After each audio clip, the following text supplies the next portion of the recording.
दुंदार साहब, मैं अब उस्मान से उकता चुका हूं। जितना जल्दी मुमकिन हो आप सरदार बन जाएं, ताकि हम मिलकर इससे लुत्फानंदोज हो सकें।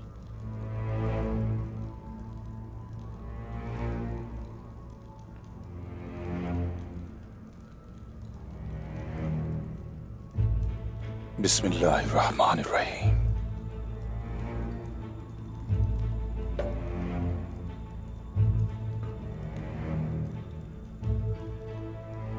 काइयों का एक ही सरदार होता है निकोला, और उसे शिकस्त देना इतना आसान नहीं है। इसी वजह से तो हम दोनों साथ हैं दुंदार साहब, एक दूसरे की हिमायत के लिए।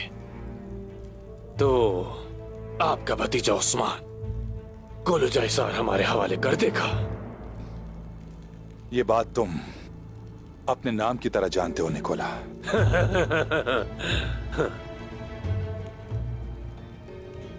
बायोजा कहां है?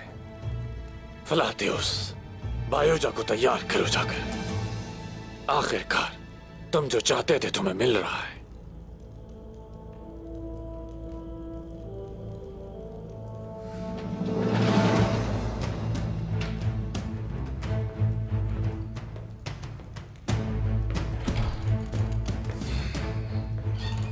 दुंदार साहब,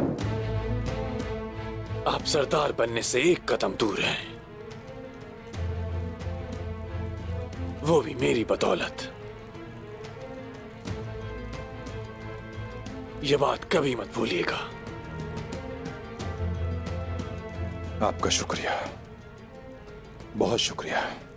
इस बारे में कोई शक नहीं है।